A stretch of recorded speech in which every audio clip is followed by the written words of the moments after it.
Om Namo Bhagavate Vasudevaya. Om Namo Bhagavate Vasudevaya. Om Namo Bhagavate Vasudevaya. Vakratunda Mahakaya Koti Surya Samaprabha Nirviknam Kurume Deva Sarvakaryeshu Sarvada Gurur Brahma Gurur Vishnuhu Gurur Devo Maheshwaraha Guru Sakshat Param Brahma Tasmai Shri Gurave Namaha Manojavam Marutulya Vegam Jitendriyam Buddhimadam Varishtham Vadatmajam Vanarayudamukyam Shri Ramadutam Shirasa Namami Sadashiva Samarambham Shankaracharya Madhyamam Asmadacharya Padyantam Vande Guru Paramparam. Pranams to our parents, pranams to Samasta Sadgurus, pranams to the Lord, pranams to all of you. Hari Om.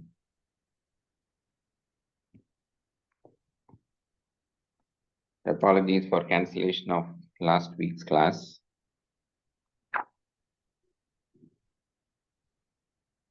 Advance wishes to everybody for the new year tomorrow. So of course, in our tradition, we do have celebrations of New Year at different times in different cultures, different traditions. But it's again an occasion to look at things with fresh eyes, in a fresh manner, getting rejuvenated, and of course, and then wishing everybody with our traditional way in our culture in terms of telling Loka Samasta Sukhino Bhavantu. So continuing from what we already discussed, so we started with goals of life, the Purusharthas, and then the infrastructure, the process which governs how to go about getting our goals, achieving our goals in an ethical way, in a harmonious way. And then we looked at the steps required in terms of karma yoga, the right action with the right attitude. And for that to be strong or to stay or to have the proper foundation, we looked at Upasana yoga. And then as we progress, we come to the next question. Okay, I'm doing all these things, but my original problem, the real problem, is still not getting solved with actions, right? Actions do have an effect. All actions have an effect at a physical level, kayikam, vachikam, manasam. Any action which we do, every action which we do has got an effect. Whether we see it immediately or not, it has got an effect. That's why we even say that do not even think negative or do not even think ill of a person, because that has got an effect. When we do blessings, starting from our children or to anybody else, when we do blessings or we seek blessings from elders, there is an effect for that, right? In terms of the physical action which we do, you do a Sashtanga Namaskara, or even a shortened version of that, we do that, there is an effect, there is a result which accrues for that. And when we verbalize that in terms of telling that Dirghayushman Bhava, Dirghayushmati Bhava, or Dirghasumangali Bhava, there is an effect for those words. Yes, it may sound routine, it may look like a ritual, a routine, but still it has got an effect. So in Karma Yoga and Upasana Yoga are giving us those steps which are required, the foundation which is required, because we talked about 3 obstacles, right? One is Malam, which is dirt. So to clear that, we need Karma Yoga, Chitta Shuddhi. Then you got Vikshepam, which means It is chanchalam. It keeps moving. I'm not able to focus. Therefore, you need upasana yoga to get rid of that particular obstacle. And then the third one comes in terms of, we say that despite doing all these things, I'm still not free. I'm still not happy. Because what is our primary goal or the only goal as defined as we looked at Purusharthas is moksha. The dharma, artha, kama are only stepping stones or which are incidental because of the way I am today or where I am today. Because of my varna dharma and ashrama dharma, I have certain duties to be performed because of which I need artha. And because I am a human being, there is kama which comes in, desires, and then there is dharma because human beings have a choice to do the right thing or not to do the right thing. Therefore, I need that the guideline, the process document which is there in terms of telling me what am I supposed to do, what is right and what is wrong. So therefore, dharma comes in there. Animals do not have this problem, right? They don't need to attend the Bhagavad Gita class. Why? So that is where the pros and cons of free will also comes here. Because I have a free will, so this is a huge debate, which we will definitely see more of this. And I would encourage to dwell on this as well. Because this is a perpetual debate which says that do we have a free will or is everything fate? I'll not go into it deeply now. So because we have a free will, there is a potential to do the incorrect thing.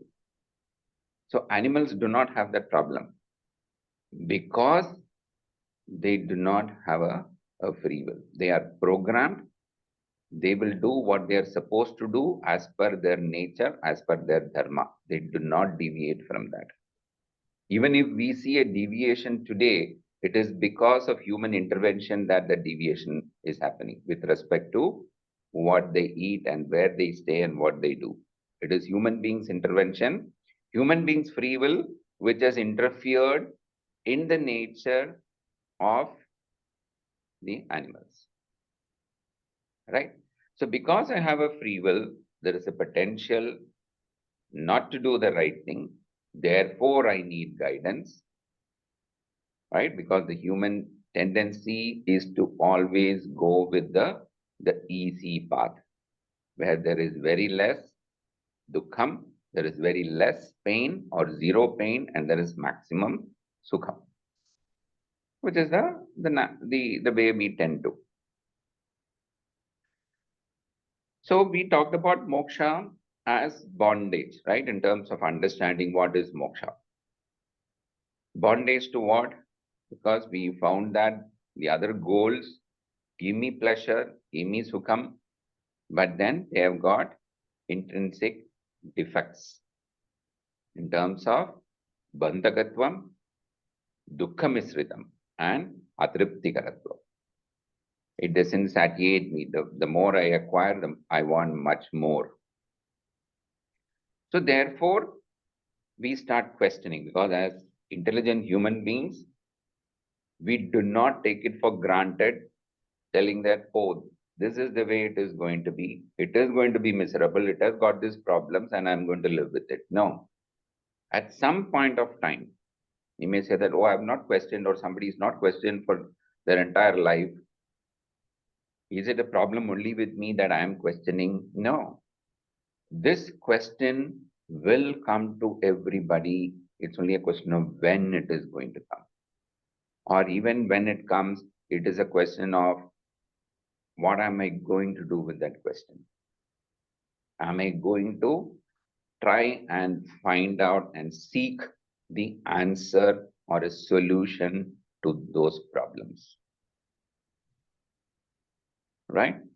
So one more quick concept here is in terms of happiness, because moksha also can be defined as perpetual happiness. Why happiness? Because if you strictly see, that is the real nature of human beings or animals, is to be happy always.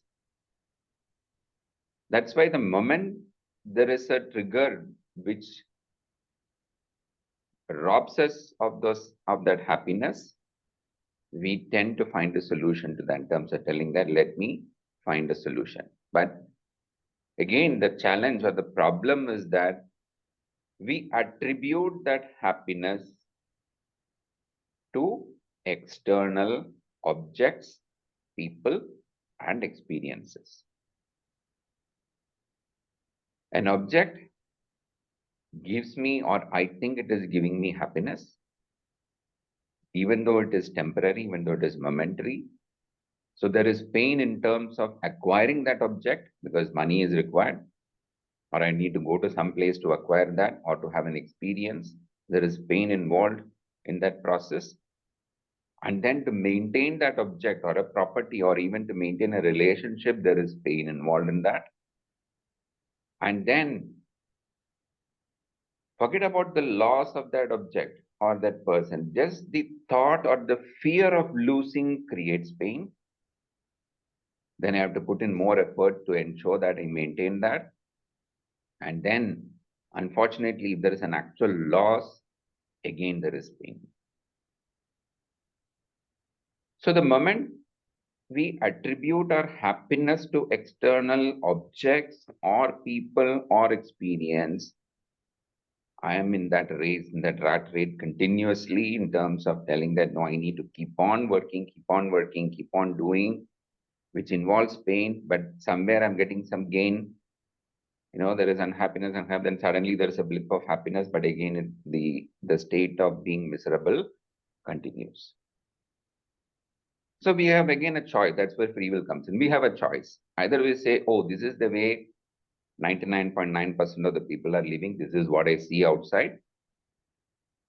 I also accept it. This is the way my life is going to be. Therefore, I'm not going to do anything about it. Continue to be miserable. Right? One of the Swamiji say that we have only moved away from being uncomfortably unhappy to being comfortably unhappy, where we have external comforts, but we are still unhappy. Therefore, we start questioning, right? So we want freedom. Every living being wants freedom. Even we have a pet at home, we put it in a cage, etc. Even that animal is seeking freedom, right? So when we start questioning, what does that mean? That there is something which I need to know, or something which I know, which I need to understand better. And how can I understand? Will any amount of doing give me more knowledge? Yes, it can give me experience. It can build a vasana or an impression in my mind. It can form a habit. But any amount of doing is not going to give me the answer to the question which I have, the burning question which I have in terms of how am I going to achieve freedom? How am I going to achieve permanent happiness? So only knowledge can give me that answer, right? Only knowledge can give me that answer. Now, again, there is a problem. The first is I have to accept that I have a question, I have a problem. Again, I keep comparing to medicine in terms of telling that I have to accept. The first thing is to accept that I have a problem or I have a question. The second stage is I have to find an answer to this question. I have to get rid of this problem. I have to get rid of this illness. That is the second stage. The third stage is that I have to do something different to find the answer. I have to do something different to find a solution because I've been doing certain things which is not giving me a solution. The fourth stage is in terms of telling that how do I know what is the right thing to do or what different should I do? Therefore, I have to go and seek an answer. So today we can say that I can just Google, find out answers to most of the things which I want to do, I can find out. Right? But again, with respect to when it comes to myself, when it comes to the real problem or challenge which we are trying to solve, or even if it is an illness, we find that we have to go to somebody else to find the solution. That is a huge problem as a human being, to go and seek help to another person. I always, when I speak to students, etc., the first thing I tell them that today the biggest skill required is the skill to ask. We have forgotten that. As human beings, we are afraid to ask. We are ashamed to ask for help because it puts us in a position telling that I do not know, I am ignorant. I don't want the other person to know that I am ignorant. Therefore, we live with that problem, we live with that question. You will find this, right? You open the floor to questions. We are not in a position or we're not comfortable to ask questions. So therefore, the next stage is in terms of telling that I need help. Therefore, we go to Shastras, we attend the classes, we go to a guru, we ask this question, etc. Right? We get some answers. Again, those answers also we analyze. Oh, is this the right thing? I've tried this before. That person has tried this before. It did not work for them. We start debating. So once we go and ask a question and get an answer, the next step is in terms of telling that, okay, let me accept this solution. Let me at least try this out. Right? Without even trying, how do I know that it will work? We say, prove to me. The doctor will say, this is the medicine. We say, tell the doctor, prove to me. You yourself have to start doing something different, starting from not eating certain things, not doing certain things, and then building on that. So classic example is an eye doctor's example, which is given where the operation is done. There is always a disclaimer, which we have to sign. And the operation is done. The bandage is there in the eyes of the patient. The doctor said, yes, I have done. I'm a highly qualified doctor. Everything is fine. That's why you have come to me. You are paid. And you will be okay. So before removing the bandage, the patient is telling, doctor, please guarantee that I am going to see. Please prove to me that I can see. Doctor says that let me remove the bandage. You have to open your eyes. You have to see and you have to confirm. Physically, I have done the surgery. I have made everything okay physically. But the real act of seeing, the confirmation of seeing, only you can confirm that. You have to open your eyes. You have to see and you have to confirm. So similarly, when we get a solution, we go and ask a question, we get certain answers, we get certain guidance. Unless we accept that and go in that path, is success always 100% guaranteed? No, there are always other factors which determine success in anything which we do. However, if we do not even take that first step in terms of telling that, let me accept this solution and do something different, which will lead me to a solution, which will get me out of this problem, only I can help myself. Right?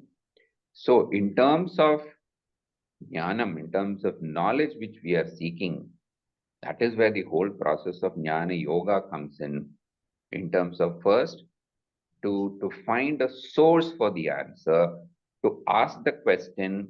Once the question is asked, you get an answer, you accept it, you do something different, or do not do what you're not supposed to do. Understand that, and then see whether we are getting to the point where we want to be. So another major issue here is that, so today we say that, okay, I want to know how to drive a car, right? I do not know driving. So therefore, we say, oh, this is the process. We need to first get a driving license. So therefore, I need to go to the driving school. There's an instructor. I have to follow their instruction. I have to practice. Then there's a test which is conducted. Then I am certified that yes, you're now fit to drive a vehicle on these conditions in this particular country, and you're given a driving license. These are all external. The car is external to me. The instructor is external to me. The authority who's granting me the license is external to me. The infrastructure which is there, the roads, the signals, the regulations, the speed restriction, everything is external to me. So therefore, there's an experience which comes in, and it is easy for me to understand, yes, I go to this place, I do this, and there is something which is tangible. But when it comes to the question of how do I attain permanent happiness? How do I attain freedom? A very big challenge comes here, because here I am questioning something about myself, about my situation, right? So here there's a huge challenge, because what I need to know is also myself. Why am I unhappy? Why am I miserable? Why am I bound? Why am I not having freedom? And who can help me? Only I can help myself, right? So it is now telling that seeing is the eyes are a source of information, right? To get an external, to experience something, I have to open my eyes, I have to see. Now, if I say that I want to see my eyes, eyes are a source of knowledge, right? In terms of the five senses which are there, eyes are one of them. If I say that I want to see my eyes, what is the biggest challenge there? The object is the eyes, but the source of knowledge is also the instrument. The pramanam is also the eyes. Therefore, it is not possible for the eyes to see themselves. What is the solution? Oh, I say, no, I still want to see. So there we say that, okay, you can see a reflection of your eyes, you can see. Or now you can take a photo of yourself and see your eyes. But it is not directly seeing the eyes. It is only an image. It is only a reflection. But even to see that reflection, you need what? You need an external help. You need a mirror to see your own eyes. Now, how did you know that the mirror, when the first time, when you did not know about this? That's why with children also we say that till 6 months, I think, you are not even supposed to show a mirror to the child, right?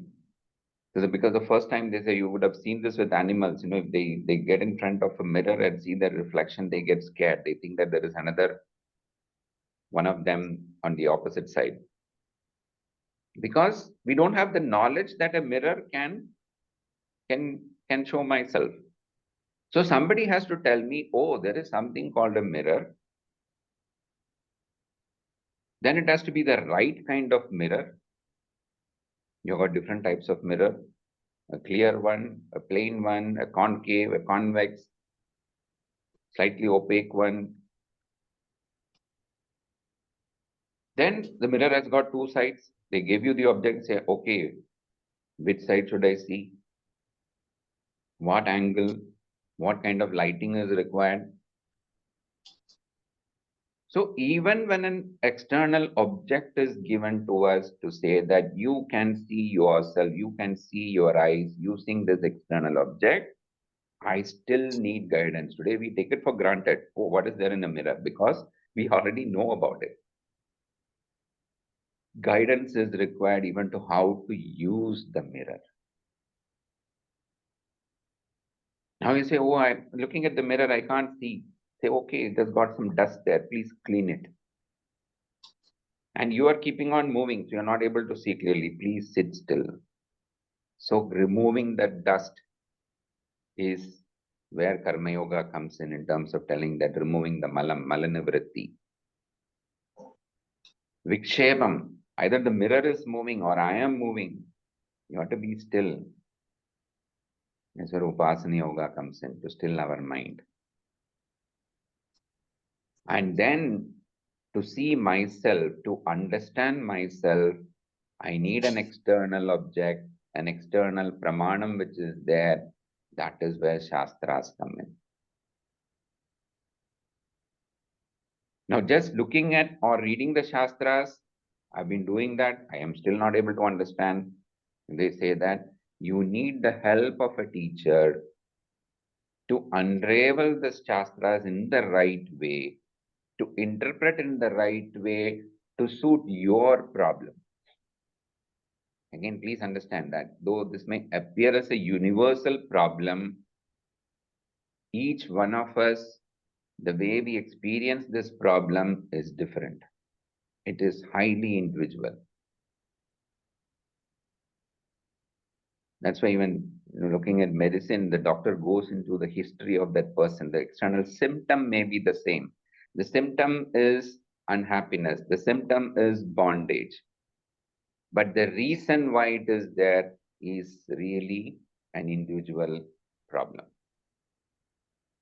Therefore, we need the help of a teacher who has gone through that path, who has studied it, who will be able to understand your problem and then help you to interpret the Shastras. The mirror is the same, but the way we are going to interpret is going to be different. So to interpret the Shastras in the right way so that it will address my problem. So we need this external object, an external source of knowledge in order to understand myself, understand my problem, and then look at the solution. Right? So it's known as the pramanam. Now here also, one of the major other aspect which comes in is that the only way that I can know myself or understand myself and get rid of the problem about myself is Shabda Pramanam. Is Shabda Pramanam. All the other Pramanams are giving me knowledge, are giving me signals from the external world. I'm hearing something, I'm seeing something, I'm smelling something, I can touch. Right? So, but it's only Shabda Pramanam which can get rid of ignorance about something. It is Shabda Pramana. We can say I can read and understand. Yes, to some extent, yes, I can do that. But again, ultimately, it is the interpretation of that which comes in terms of listening, and it is something which is immediate. Just something which is immediate.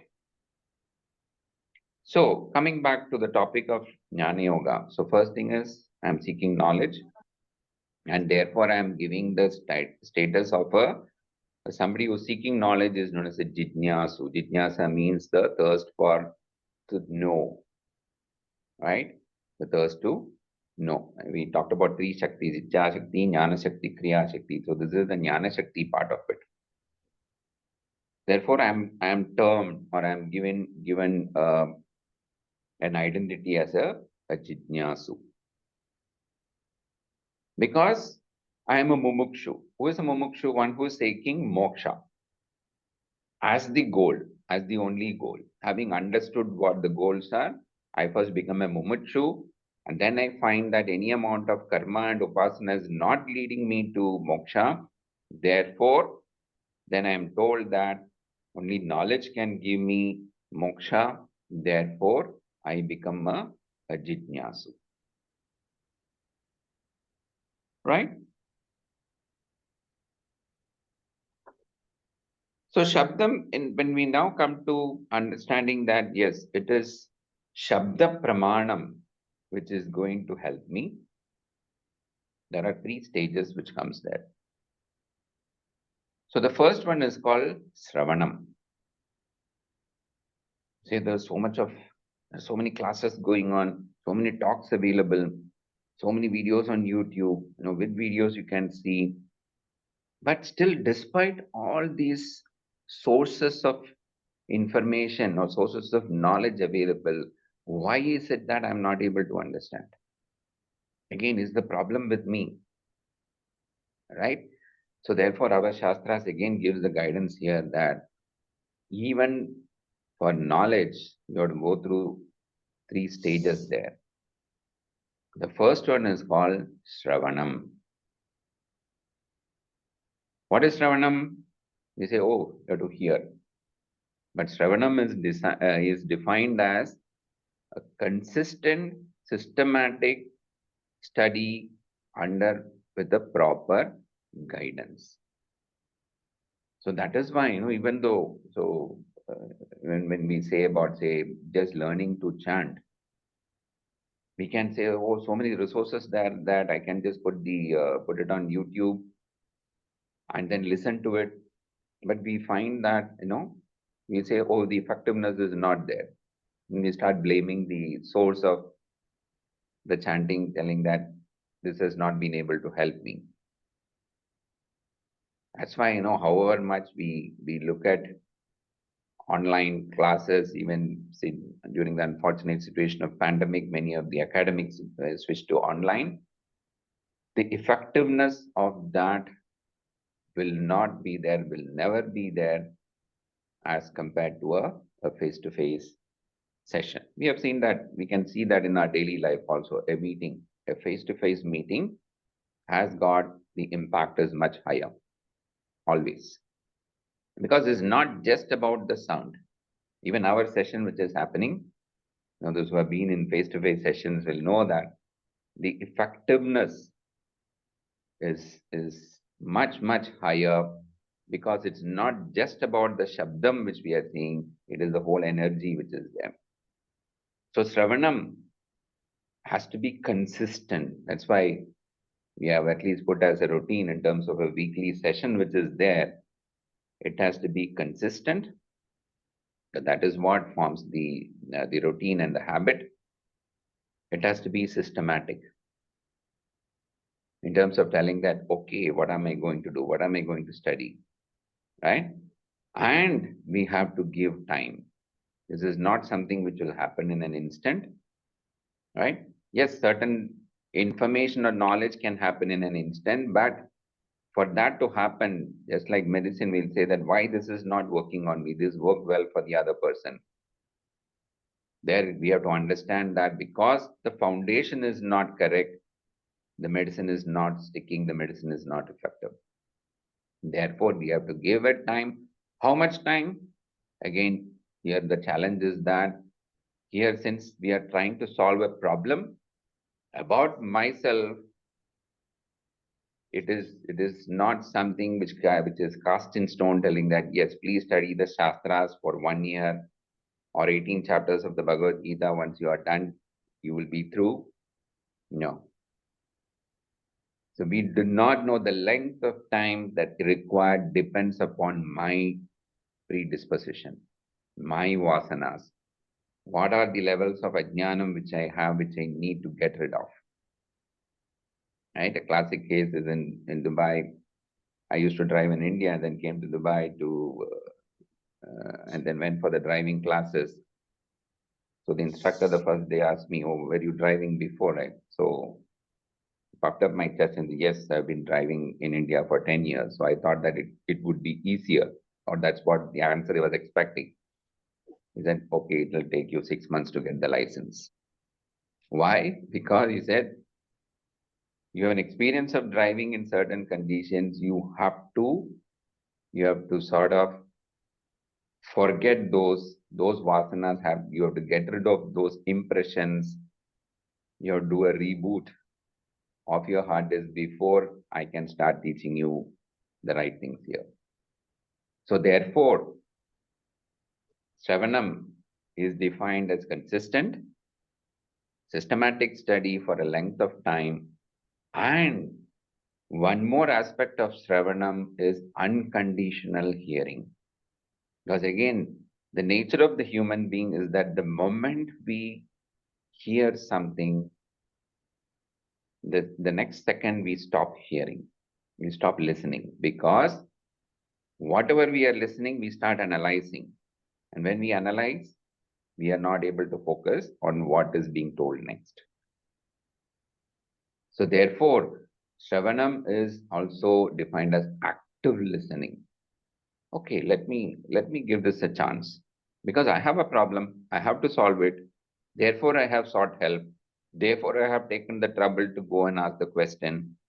Therefore, when somebody is giving me that solution, let me listen. It's not that I'm going to take everything as it is and start applying. Let me give it a chance. Let me at least listen. That is active listening without being judgmental.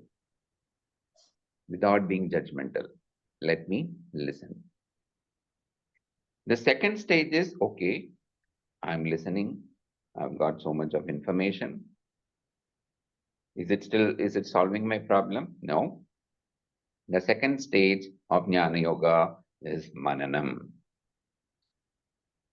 Mananam, in terms of, I have listened, I've got certain information, they're just remaining as words here and there. I can listen to the class lecture again. I can get some information on text in a book, etc., which corroborates this thing. But I have to do mananam in terms of review that, assimilate that. Am I understanding everything? No. How will I understand? I have to again raise a question. Okay, this is what you told, this is what I understood. Because 20 people listening to the same thing will understand it different based on what their predisposition is at that point of time, or why that question is being asked. That's why in our Shastras also, in normal knowledge, you've got FAQs which are out there. Saying that this is your question and there's only one answer to that. Correct? How can I get a driving license in India? There is only one process, which is standard. It is not different for different people. Yes, depending upon age, yes, but even that can be predefined. But again, in learning about myself, in learning the Shastras, everybody's journey is different. That's why we say that when a question is asked, with respect to our Shastras, with respect to our studies, we say that we are not answering the question, we are answering the questioner. For example, if one of you asks a question, what is God or who is God? A 5-year-old can ask that question. A 15-year-old can ask that question, the same question. A 30-year-old, a 60-year-old, an 80-year-old, anybody can ask that question.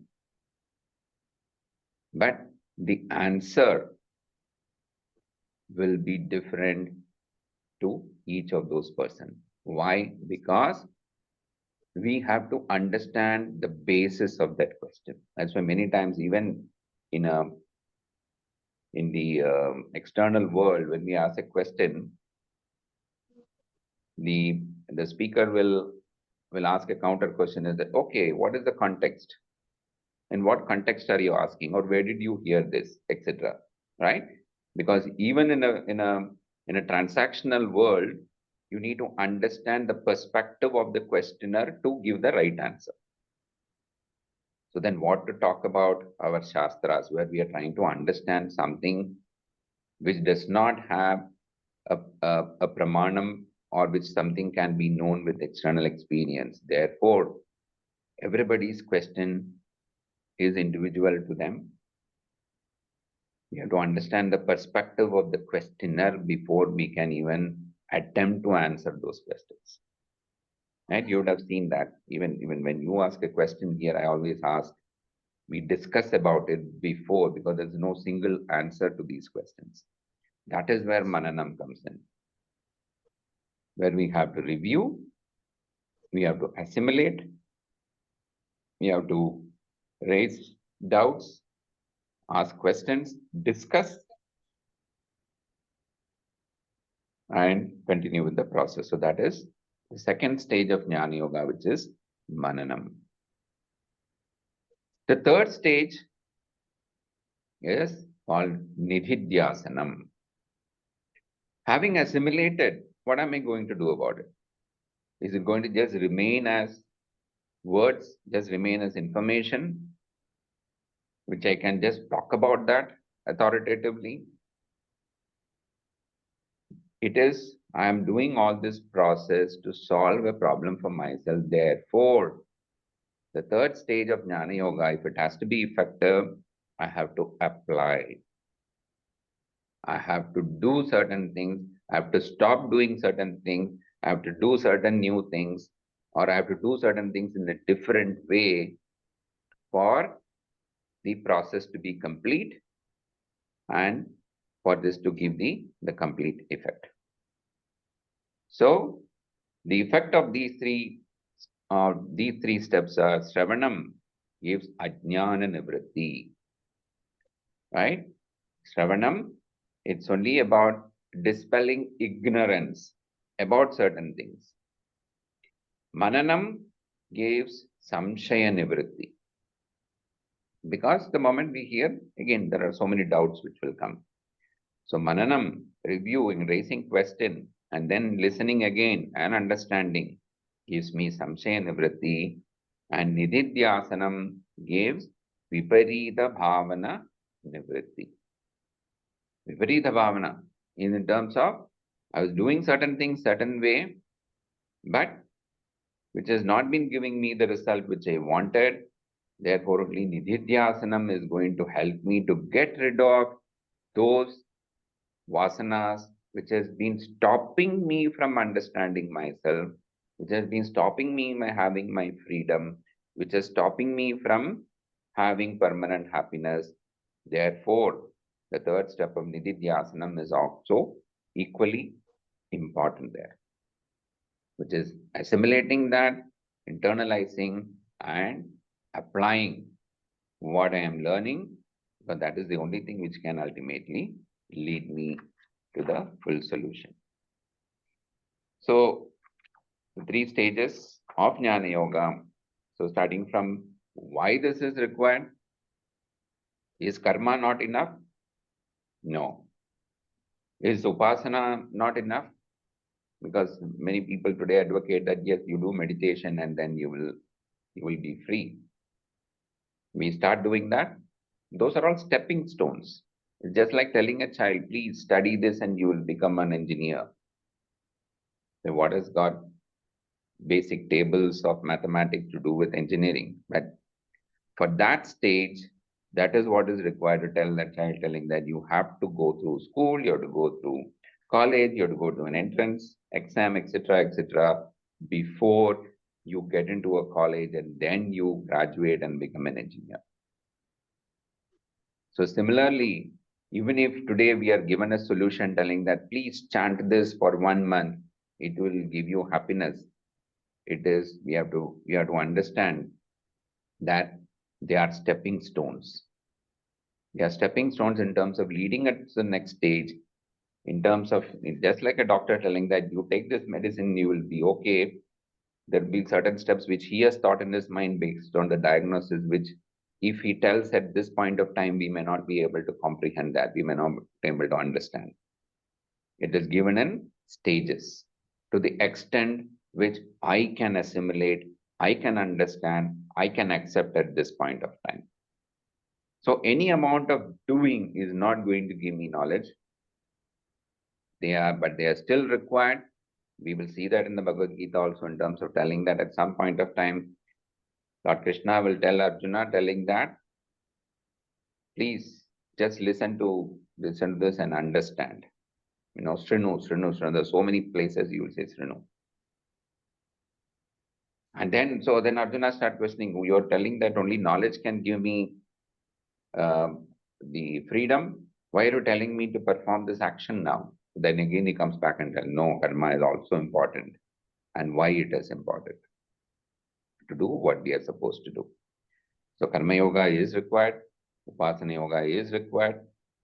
Are they in series saying that, okay, you have to do karma yoga for this many years, upasana for this many years? No. It has to go hand in hand. It has to go in parallel. And the stages of Jnana Yoga in terms of Shravanam, Mananam and Nididhyasanam, it has to go hand in hand so that we reach our goal, the Parama Purushartha of Moksha, which is freedom or which is permanent happiness. I'll stop here. Yeah, we just have another 10 minutes. So, any questions? Asmiji, you're still there? Want to add anything here?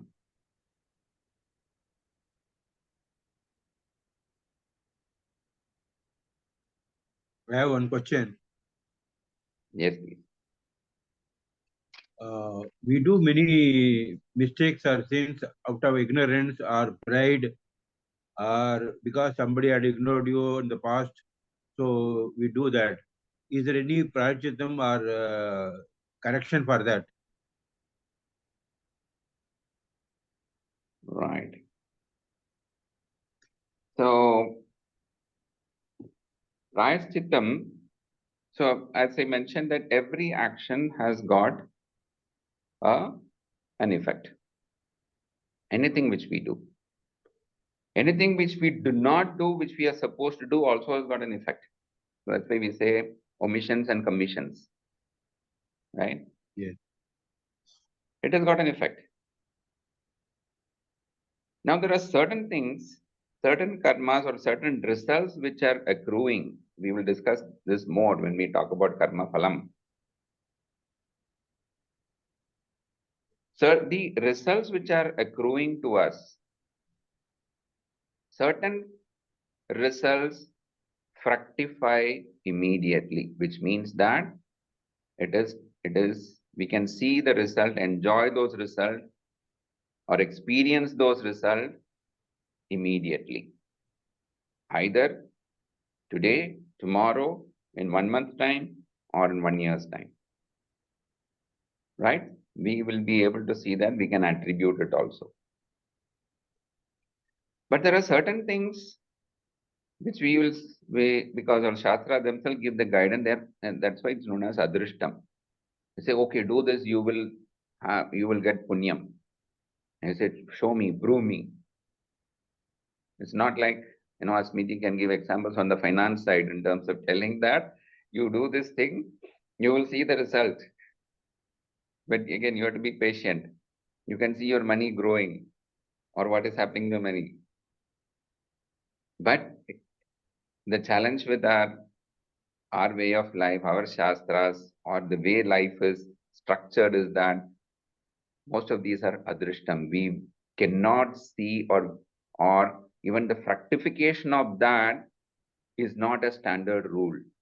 It again depends back on the individual. So, coming back to your question, if you say that, if you have understood, if I have understood that, oh, I made a mistake, I was not supposed to do this, or I did not do what I was supposed to do, at least I have understood today. I'm accepting that there was an error which happened. Can I correct it? How can I correct it? Right? So therefore, in our tradition, you will find that, especially say if you go to an astrologer, or you go to say, okay, do this pariharam or the prayaschitta karma which is there. Now, the effect of that prayaschitta karma, there are certain effects which has happened because of my omissions and commissions. Certain things cannot be reversed. Again, I'm being very generalist, being generic here in a general context, right? Because of course, when we come to specifics, you have to discuss specific problem for that individual. Certain things cannot be reversed. However, but then do we lose hope in terms of telling that, okay, nothing can be done, let me accept it as my fate? No. Certain things with the parihara karma, with the prayaschitta karma, certain things can be managed. Again, I'm always coming back to a doctor and disease in terms of telling that certain things the doctor will say that, yes, doing this, taking this medicine, doing a surgery, you have 99.9% chance of getting rid of it completely. In certain cases, he'll say that, no, we have to do a surgery, but then you have to continue the medicine. Rest of your life, you have to take this medicine so that you can manage it. The problem, the root cause is not going away. The basic problem is not going away, but we come to a level where we can manage, where our body and mind can accept it, and we continue. So similarly, in certain prayaschitta karmas also, it is in such a way that certain things may be able to get rid of the problem completely. Certain karmas will only help us, whether it is additional prayers, etc., is more in terms of helping us to manage that. Because every karma has got an effect. It gets written onto the universe. It affects me. It affects the people around me. It affects the world. You know, today, in taking the context of what's happening in the world in terms of environmental and so much of impact which is there, so much of business is there around that, because it is again the doing of each and every one of us, which is showing as the result.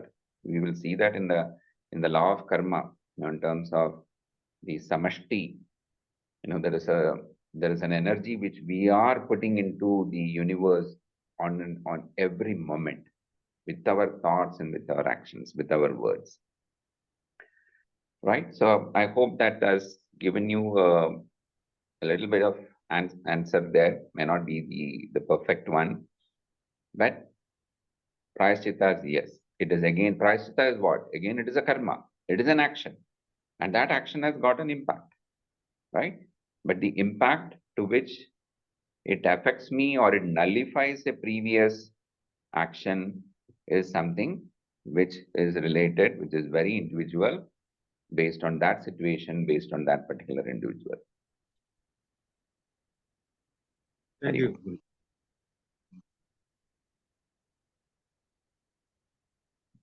Asmiji? Hariom, you have almost covered all the points, nothing left.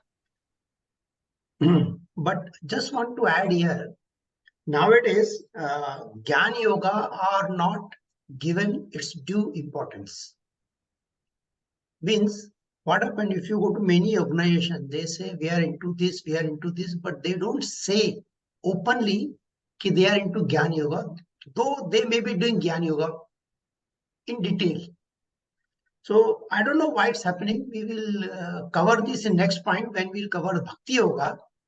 We cover this point more detail. What is the role of Jnana Yoga in gaining the ultimate moksha or ultimate knowledge? Why the Jnana Yoga should be given this due importance? We will discuss, I think, next time when the Bhakti Yoga session will be over. Back to Krishnanji. Yes. Very, very good point, pertinent point, Rasmiji. So, any other questions, whether it's related to the previous session or today's session?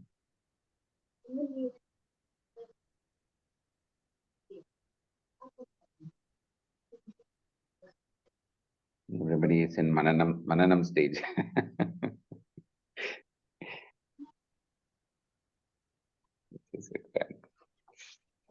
Very good. So as Sasmiji rightly mentioned, we will discuss Bhakti Yoga. Though, and just to give you a sort of a preview. So we talked about Karma Yoga, Upasana Yoga, and Jnana Yoga as the three steps which are there. So the question which comes is that there's so much of discussion about Bhakti and Bhakti Yoga. Where does it fit in into the overall scheme of things? And there's another guidance which comes in telling that in Kali Yoga, only Bhakti will work, only Bhakti is required. So where does it fit in terms of, because in Bhakti also, we will see that we ultimately either do something, right? There's so much of doing which is involved in even in Bhakti Yoga. So we will analyze. So it'll be good to start thinking about it in terms of your own definition of Bhakti, your own definition or understanding of Bhakti. It will be good to discuss some of those things. And when we say Bhakti, what exactly are we doing? How do I define myself as a Bhakta? For myself and to the external world. Certain things I have to even prove to the external world that I am a Bhakta, right? So it'll be good to think over it over the new year. And we will analyze that in the next week. And in the meanwhile, if there are any questions, feel free to put in the group. All right, any other questions? Otherwise, we can conclude for today. Once again, wishing everybody a happy new year. Let us pray to the Lord to continue to give us this opportunity to continue these studies for our own benefit, and then move into or realize that we are always a happy person, realize that we are a free person. Let this session help us to do that. Hari Om.